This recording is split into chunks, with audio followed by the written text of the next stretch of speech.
ವಿದ್ಯಾರ್ಥಿಗಳೇ, ಈ ಒಂದು ಏಕಕಾಲಿಕ ಅಂದರೆ ಎರಡು ಚರಾಕ್ಷರಗಳುಳ್ಳ ರೇಖಾತ್ಮಕ ಸಮೀಕರಣಗಳನ್ನು ನಾವು ವರ್ಜಿಸುವ ವಿಧಾನ ಮತ್ತು ಆದೇಶದ ವಿಧಾನದ ಮೂಲಕ ಬಿಡಿಸೋದು ಹೇಗೆ ಅಂತ ಹೇಳ್ಬಿಟ್ಟು ಈಗ ನಾವು ಕಲಿಯೋಣ. ಸೊ ಇಲ್ಲಿಗ ಒಂದು ಸಮೀಕರಣಗಳಿದ್ದಾವೆ, ಸಮೀಕರಣಗಳ ಜೋಡಿ ಇದೆ. X plus y is equal to 5 ಮತ್ತು 2x minus 3y is equal to 4 ಅಂತ ಇದೆ. ಸೊ ನಾವೀಗ ಈ ಒಂದು ವರ್ಜಿಸುವ ಮತ್ತು ಆದೇಶ ವಿಧಾನದ ಮೂಲಕ ಹೇಗೆ ಬಿಡಿಸ್ಬೋದು ಈ ಒಂದು ಸಮೀಕರಣವನ್ನು ಅನ್ನೋದನ್ನು ನಾವು ನೋಡೋಣ. ನೆಕ್ಸ್ಟ್ ಈಗ ನೋಡಿ, ಈಗ x plus y is equal to 5 ಮತ್ತು ಇನ್ನೊಂದು 2x minus 3y is equal to 4 ಅಂತ ಇದೆ. ಸೊ ಸಮೀಕರಣ 1 ಸಮೀಕರಣ 2 ಅಂತ ತಗೊಳ್ಳೋಣ. ಇದನ್ನು ಈ ಸಮೀಕರಣ 1 ಮತ್ತು ಸಮೀಕರಣ 2ರಲ್ಲಿ ಯಾವುದಾದ್ರು ಒಂದು ಅಂಶವನ್ನು ಸಮ ಮಾಡ್ಕೊಳ್ಳೋದಕ್ಕೆ ಪ್ರಯತ್ನ ಪಡೋಣ. ಸೊ ಇಲ್ಲಿ ಈ ಒಂದು ಮೊದಲನೇ ಸಮೀಕರಣ 2ರಿಂದ ಗುಣಿಸೋಣ. ಸೊ ಎರಡನೇ ಸಮೀಕರಣವನ್ನು 1ರಿಂದ ಗುಣಿಸೋಣ. ಈಗ ಮೊದಲನೇ ಸಮೀಕರಣವನ್ನು 2ರಿಂದ ಗುಣಿಸಿದಾಗ ನಮಗೇನು ಬರುತ್ತೆ? 2 into x 2x plus 2 into y 2y is equal to 2 5 10. ಮೊದಲನೇ ಸಮೀಕರಣ ಬಂತು. ಎರಡನೇ ಸಮೀಕರಣ 1ರಿಂದ ಗುಣಿಸ್ತಾ ಹೋಗೋಣ. ಸೊ 1ರಿಂದ ಗುಣಿಸಿದಾಗ ಅದೇ ಸಮೀಕರಣನೇ ವಾಪಸ್ ಬರುತ್ತೆ.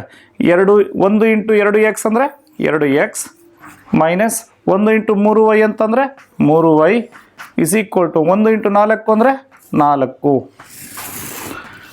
ನೋಡಿ, ಈಗ ಸಮೀಕರಣ 1 ಮತ್ತು 2 ನಾವು ಕ್ರಮವಾಗಿ 2ರಿಂದ ಮತ್ತು 1ರಿಂದ ಗುಣಿಸಿದಾಗ ನಮಗೆ ಈ ರೂಪದ ಸಮೀಕರಣಗಳು ಬಂದವು. ಈಗ ನಮಗೆ ಈ ಒಂದು ಸಮೀಕರಣಗಳನ್ನು ಪರಸ್ಪರ ಕಳೆಯೋಣ. ವರ್ಜಿಸುವ ವಿಧಾನದಲ್ಲಿ ಫಸ್ಟ್ ಕಳಿಬೇಕು ತಾನೆ. ಸೊ ಈ ಕೆಳಗಡೆ ಹಾಕ್ಕೊಂಡಿರುವಂಥ ಸಮೀಕರಣವನ್ನು ನಾವು ಕಳೆದಾಗ ಸೊ ಆ ಕೆಳಗಿನ ಸಮೀಕರಣದ ಚಿಹ್ನೆಗಳು ಬದಲಾವಣೆ ಆಗುತ್ತವೆ. ಸೊ 2xನ ಚಿಹ್ನೆ ಏನಾಗುತ್ತೆ? ಪ್ಲಸ್ ಇರುತ್ತೆ, ಮೈನಸ್ ಆಗುತ್ತೆ. ಇಲ್ಲಿ ಮೈನಸ್ 3yನ ಚಿಹ್ನೆ ಏನಾಗುತ್ತೆ? ಪ್ಲಸ್ ಆಗುತ್ತೆ. ಹಾಗೆಯೇ 4ರ ಚಿಹ್ನೆ ಏನಾಗುತ್ತೆ? ಮೈನಸ್ ಆಗುತ್ತೆ. ಸೊ ಈಗ 2x ಇಲ್ಲಿ ವಿಜಾತಿಯ ಸಂಖ್ಯೆಗಳು ಬಂದಿರೋದ್ರಿಂದ ಇಲ್ಲಿ 2x ಮತ್ತು ಮೈನಸ್ 2x ಇವೆರಡನ್ನು ನಾವು ಕಳಿಬೇಕು. ಕಳೆದಾಗ ಇವೆರಡು ಏನಾಗುತ್ತೆ? 0 ಆಗೋಗುತ್ತೆ, ಕ್ಯಾನ್ಸಲ್ ಆಗುತ್ತೆ. ಸೊ ಇಲ್ಲಿ ಪ್ಲಸ್ 2y ಇದೆ, ಪ್ಲಸ್ 3y ಇದೆ. ಇವೆರಡು ನಾವೇನು ಮಾಡಬೇಕು? ಸಜಾತಿಯ ಚಿಹ್ನೆಗಳನ್ನು ಹೊಂದಿರೋದ್ರಿಂದ ಇವೆರಡನ್ನು ನಾವು ಕೂಡಬೇಕಾಗುತ್ತೆ. ಪ್ಲಸ್ ಪ್ಲಸ್ ಕೂಡಬೇಕಾಗುತ್ತೆ. 2 ಪ್ಲಸ್ 3 ಅಂದರೆ 5y ಆಗುತ್ತೆ ಇಸ್ ಈಕ್ವಲ್ ಟು. ಸೊ ಇಲ್ಲಿ 10 ಪ್ಲಸ್ 10 ಇದೆ, ಇಲ್ಲಿ ಮೈನಸ್ 4 ಇದೆ. ಇವೆರಡನ್ನ ಪರಸ್ಪರ ಕಳಿಬೇಕಾಗುತ್ತೆ, ಯಾಕೆಂದರೆ ವಿಜಾತಿಯ ಚಿಹ್ನೆಗಳನ್ನು ಹೊಂದಿದ್ದಾವೆ. ಸೊ 10ರಲ್ಲಿ 4ನ್ನು ಕಳೆದ್ರೆ 6. ದೊಡ್ಡ ಪದದ ಚಿಹ್ನೆ ಪ್ಲಸ್ ಇದೆ, ಪ್ಲಸ್ಸನ್ನು ಇಟ್ಟಿದ್ದೀನಿ. Therefore 5y is equal to 6 ಅಂತ ಬಂದಿದೆ. Therefore y is equal to so 6/5 ಆಗುತ್ತೆ. ನೋಡಿ, ಒಂದು ಚರಾಕ್ಷರವನ್ನು ತೆಗೆದುಬಿಟ್ಟು ನಾವು ಇನ್ನೊಂದು ಚರಾಕ್ಷರದ ಬೆಲೆಯನ್ನು ನಾವು ಕಂಡುಹಿಡಿದ್ವಿ. ಈ ವಿಧಾನದಲ್ಲಿ ಇಲ್ಲಿ ನಾವು ಯಾವ ವಿಧಾನವನ್ನು ಬಳಸಿದ್ವಿ ಅಂತಂದರೆ ವರ್ಜಿಸುವ ವಿಧಾನವನ್ನು ನಾವು ಬಳಸಿದ್ವಿ. ಒಂದು ಚರಾಕ್ಷರದ ಬೆಲೆಯನ್ನು ವರ್ಜಿಸ್ಬಿಟ್ಟು ಇನ್ನೊಂದು ಚರಾಕ್ಷರದ ಬೆಲೆಯನ್ನು ನಾವು ಕಂಡುಹಿಡಿದ್ವಿ. ಸೊ ಈಗ ನೆಕ್ಸ್ಟ್ ಮುಂದಿನ ಒಂದು ವಿಧಾನದಲ್ಲಿ ಮುಂದಿನ ಒಂದು ಸಮಸ್ಯೆ ಲೆಕ್ಕ ಬಿಡಿಸೋದಕ್ಕೆ ಮುಂದುವರೆದಂತೆ ನಾವೀಗ ಆದೇಶದ ವಿಧಾನವನ್ನು ನಾವು ಅನುಸರಿಸಬೇಕಾಗುತ್ತೆ. ಸೊ ನಾವು y ಇಸ್ ಈಕ್ವಲ್ ಟು 6/5 ಅಂತ ಇದೆ. ಈ ಒಂದು ಬೆಲೆಯನ್ನು ನಾವು ಸಮೀಕರಣ 1ರಲ್ಲಾಗಲಿ ಅಥವಾ ಸಮೀಕರಣ 2ರಲ್ಲಾಗಲಿ ನಮ್ಗೆ ಇಚ್ಛೆಗೆ ಬಂದಂತಹ ಇಷ್ಟ ಬಂದಂತಹ ಸಮೀಕರಣದಲ್ಲಿ ಈ ಬೆಲೆಯನ್ನು ಆದೇಶಿಸೋಣ. ಸಮೀಕರಣ 1ರಲ್ಲಿ y ನ ಬೆಲೆಯನ್ನು ಆದೇಶಿಸಿದಾಗ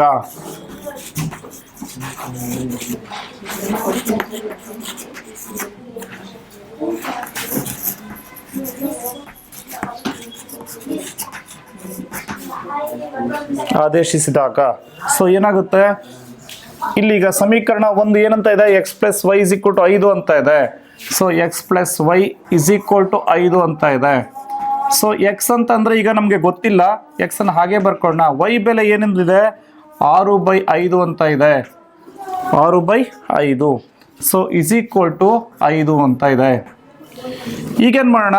ಎಕ್ಸ್ನ ಬೆಲೆಯನ್ನು ನಾವು ಕಂಡುಹಿಡಬೇಕು. ಇನ್ನೊಂದು ಚರಾಕ್ಷರವಾದಂಥ ಎಕ್ಸ್ನ ಬೆಲೆಯನ್ನು ಕಂಡುಹಿಡಬೇಕು ಅಂತಂದರೆ ಅದನ್ನು ಸಿಂಗಲ್ ಮಾಡಿಕೊಂಡು ಒಂಟಿ ಮಾಡಿಕೊಂಡು ಈ ಒಂದು ಪ್ಲಸ್ 6/5 ನಾವು ವರ್ಗಾವಣೆ ಮಾಡಬೇಕು. ಸಮಚಿಹ್ನೆಯಿಂದ ಹೊರಗಡೆಗೆ ವರ್ಗಾವಣೆ ಮಾಡಬೇಕು. 5 ಮೈನಸ್ 6/5 ನೋಡಿ ಪ್ಲಸ್ ಇದೇನಾಗುತ್ತೆ ಮೈನಸ್ ಆಗುತ್ತೆ, ಚಿಹ್ನೆಯನ್ನ ಬದಲಾಯಿಸಬೇಕಾಗುತ್ತೆ ಪಕ್ಷಾಂತರ ಅಥವಾ ವರ್ಗಾವಣೆ ಮಾಡಿದಾಗ.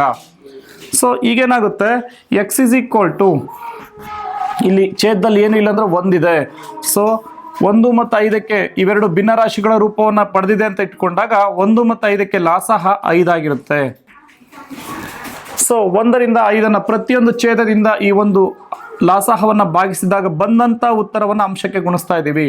1ರಿಂದ 5 ಭಾಗಿಸಿದಾಗ 5 ಬರುತ್ತೆ, 5 5 25 ಮೈನಸ್ 5 5ರಿಂದ ಭಾಗಿಸಿದಾಗ 5ರಿಂದ 5 ಭಾಗಿಸಿದಾಗ ಅಂದರೆ ಛೇದದಿಂದ ಲಾಸಹವನ್ನು ಭಾಗಿಸಿದಾಗ ಒಂದಾವರ್ತಿ ಹೋಗುತ್ತೆ.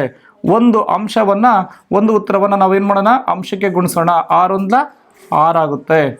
ಸೊ ಆಗೇನಾಗುತ್ತೆ 25ರಲ್ಲಿ 25 ಮೈನಸ್ 6 ಅಂಶದಲ್ಲಿ ಬರುತ್ತೆ, ಛೇದದಲ್ಲಿ 5 ಬಂದಿದೆ. 25 ಮೈನಸ್ 6 ಅಂತಂದ್ರೆ ಎಷ್ಟಾಗುತ್ತೆ 19 ಆಗುತ್ತೆ ಬೈ 5. ಎಕ್ಸ್ನ ಬೆಲೆ 19/5. ನೋಡಿ ಒಂದು ಸಮಸ್ಯೆಯಲ್ಲಿ ಈ ಸಮಸ್ಯೆಯಲ್ಲಿ ಫಸ್ಟ್ ನಾನೇನು ಯಾವ ವಿಧಾನವನ್ನು ಅನುಸರಿಸಿದೆ, ವರ್ಜಿಸುವ ವಿಧಾನದ ಮೂಲಕ ನಾನು y ಬೆಲೆನ ಕಂಡುಹಿಡಿದೆ, ಮತ್ತು ಆದೇಶಿಸುವ ವಿಧಾನದ ಮೂಲಕ ಇನ್ನೊಂದು ಸಮೀಕರಣದಲ್ಲಿ ಹಾಕ್ಕೊಂಡು ಈ ಒಂದು ಕಂಡುಹಿಡಿದಂಥ ಚರಾಕ್ಷರದ ಬೆಲೆಯನ್ನು ಇನ್ನೊಂದು ಸಮೀಕರಣದಲ್ಲಿ ಹಾಕ್ಕೊಂಡು ಅದೇ ಸಮೀಕರಣದಿಂದ ಇನ್ನೊಂದು ಚರಾಕ್ಷರದ ಬೆಲೆನ ನಾನು ಕಂಡುಹಿಡಿದೆ. ಸೊ ಈ ಎರಡೂ ವಿಧಾನಗಳನ್ನು ನಾನು ಒಂದೇ ಲೆಕ್ಕದಲ್ಲೇ ನಾನು ಅನುಸರಿಸಿದೆ. ಆದ್ರಿಂದನೇ ಈ ಲೆಕ್ಕದಲ್ಲಿ ಏನಂತ ಇದೆ, ಈ ಲೆಕ್ಕವನ್ನು ಬಿಡಿಸ್ಬೇಕಾದ್ರೆ ಈ ಒಂದು ಸಮೀಕರಣನ ಬಿಡಿಸೋದು ಯಾವುದ್ರ ಮೂಲಕ, ವರ್ಜಿಸುವ ಮತ್ತು ಆದೇಶ ವಿಧಾನದ ಮೂಲಕ ನಾನು ಈ ಲೆಕ್ಕವನ್ನು ಬಿಡಿಸಿದ್ದೀನಿ. ನಾನು ಮಾಡಿರೋ ಸರಿನಾ ತಪ್ಪು ಅಂತ ನೋಡಬೇಕು ಅಂದರೆ ತಾಳೆ ವಿಧಾನವನ್ನು ಅನುಸರಿಸ್ಬೇಕು, ವೆರಿಫಿಕೇಶನ್ ಮಾಡೋದು. ಸೊ ಯಾವ್ದಾರ ಒಂದು ಸಮೀಕರಣ ನಮ್ಗೆ ಇಷ್ಟವಾದಂಥ ಸಮೀಕರಣ ಯಾವ್ದಾರ ಒಂದನ್ನು ತೆಗೆದುಕೊಳ್ಳೋಣ. ಸಮೀಕರಣ 1 ತೆಗೆದುಕೊಳ್ಳೋಣ. X plus y is equal to 5 ಅಂತ ಇದೆ. ಸೊ ತಗೊಂಡಾಗ ಎಕ್ಸ್ನ ಬೆಲೆ ಎಷ್ಟನ್ನು ಕಂಡುಹಿಡಿದಿದ್ವಿ, ಎಕ್ಸ್ನ ಬೆಲೆ 19/5 ಅಂತ ಇದೆ. ಅದರಲ್ಲಿ ಆದೇಶಿಸಿ 19/5 ಅಂತ ಹೇಳ್ಬಿಟ್ಟು, ಪ್ಲಸ್ ವೈನ ಬೆಲೆ ಎಷ್ಟಿದೆ 6/5 ಅಂತ ಇದೆ. ಸೊ ವೈನ ಬೆಲೆ 6/5 ಇಸ್ ಈಕ್ವಲ್ ಟು 5. ಸೊ ಈಗ ನೋಡಿ, ಈಗ ಛೇದಗಳು ಎರಡು ಒಂದೇ ಇರೋದ್ರಿಂದ ನೇರವಾಗಿ ನಾವು ಏನು ಮಾಡ್ಬೋದು, ಕೂಡ್ಬೋದು. 19 + 6 ಅಂದರೆ 25 ಆಗುತ್ತೆ. Is equal to 5. 5 1 5 5. ಸೊ ಎಡಭಾಗ ಇಸ್ ಈಕ್ವಲ್ ಟು ಬಲಭಾಗ. ಸೊ ನಾವು ಮಾಡಿರೋದು ಎರಡೂ ಕಡೆ ಸಮ ಬಂದಿರೋದ್ರಿಂದ ನಾವು ಮಾಡಿರುವಂಥ ಈ ಒಂದು ಚರಾಕ್ಷರದ ಅಂಶಗಳು ಸರಿಯಾಗಿದ್ದಾವೆ ಅಂತೇಳಿ ನಾವು ತೀರ್ಮಾನ ಮಾಡ್ಕೊಬೋದು.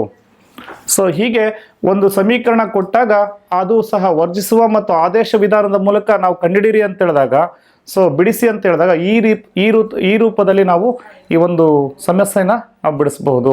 For more educational videos please subscribe to Xtream channel. Xtream channel.